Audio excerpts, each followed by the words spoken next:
Young leaders from more than 190 countries and 250 organizations are gathered at this year's One Young World Summit, all in the name of accelerating social impact. The summit, held in Belfast, is taking place from today till Thursday. High on this year's agenda is climate change and sustainability.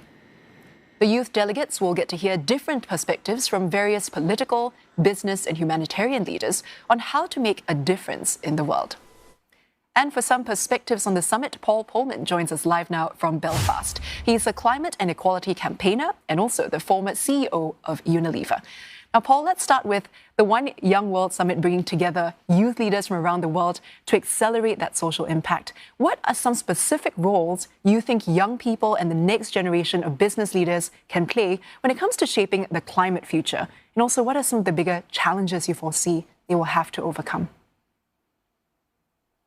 Well, thanks for Angela for having me on the program. And I'm calling from Belfast, as you rightfully say. We have about 2,200 wonderful delegates here, young people that have come together over the last 10, 15 years with a total number of ambassadors now globally of about 15,000. And most of them are involved in impact, if you want to call it. These are people that truly understand that we need to create this more equitable, more sustainable, more inclusive world that everybody is looking for. And they certainly put their word where their mouth is. This is a very special year because this is the 25 years of the Good Friday Agreement, as you well know, that was signed here in Belfast. And yesterday night we had Queen Rania from Jordan talk about the importance of these type of peace agreements and bringing people together from all parts of the world. And I think that is one of the major challenges today.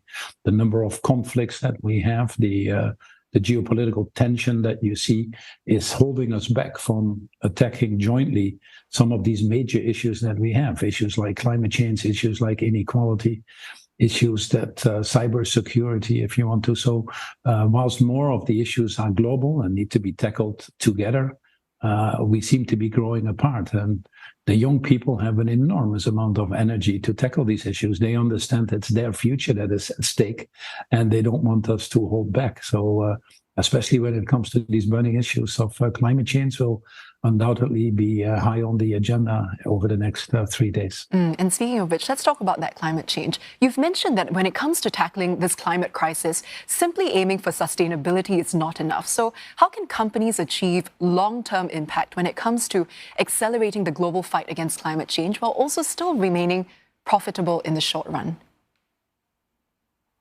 Well, it actually is the biggest economic opportunity that we have in the century, and any business that embraces it, I think, is positioning themselves better for this greener, more inclusive society that we all aspire to have. Increasingly, we see consumers or citizens of this world asking for it. We see technology rapidly developing that makes more and more things possible. And yes, we also see governments increasingly putting laws, rules, and regulations in place to move in that direction.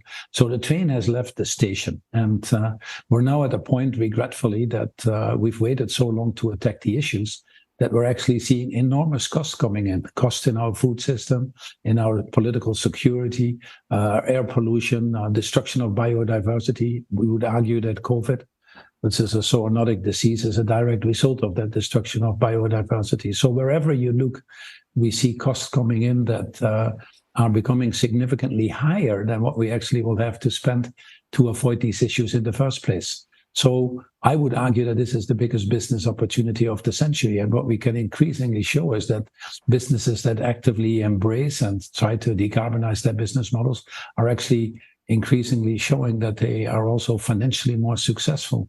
And this is why you see everybody more or less going into this direction. The issue is not there. The issue really is that the speed and scale with which we attack the issues are not sufficient. The International Energy Agency was pointing out that by all means we can still stay around 1.5 degree global warming, but we need to step up our investments in green energy by a factor of 3 versus what we do today. So it is that we need to start to focus on.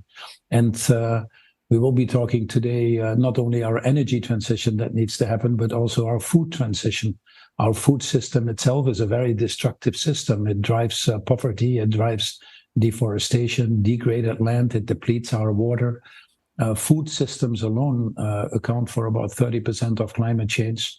And yet, if we would turn that around, restore our forests, get our soils to be healthier, get more nutritious food, we can actually make it 30% of the solution. So that's a big area that I think is easy to grasp because it puts people in the center of it, and going to regenerative agriculture, restoring soil health is a big part of that. We want to get into food shortage in just a bit as well, but how can we then move faster when it comes to equitable climate and energy transition, especially in the face of all these continued extreme weather events? Now, you've said before that we need exponential and not linear thinking to tackle these exponential problems like the climate crisis. So what would that look like for us to achieve net zero carbon emissions by 2050? So the net zero carbon emissions by 2050 is totally possible if you want to. We have, if you just look at the combination of energy savings that we can make by driving efficiencies, we have about 1/3 that we can attack. We have now 80% of the countries have wind and solar being cheaper than fossil. So if we expand that by a factor of 3 or 4, we would tackle another 1/3 of what is needed. And the last part is the high abatement sectors. Think about steel, or think about shipping, think about airlines, etc. And there we need some technology to come in at scale. We see tipping points happening. 19% of sales of cars are now electric vehicles. That's a clear tipping point. We see for the first time that heat pumps are replacing, outselling gas boilers in the world. That's a tipping point. I think on regenerative agriculture that I mentioned, we're seeing movement in that direction and could be at 50% by 2030, and that would be a tipping point.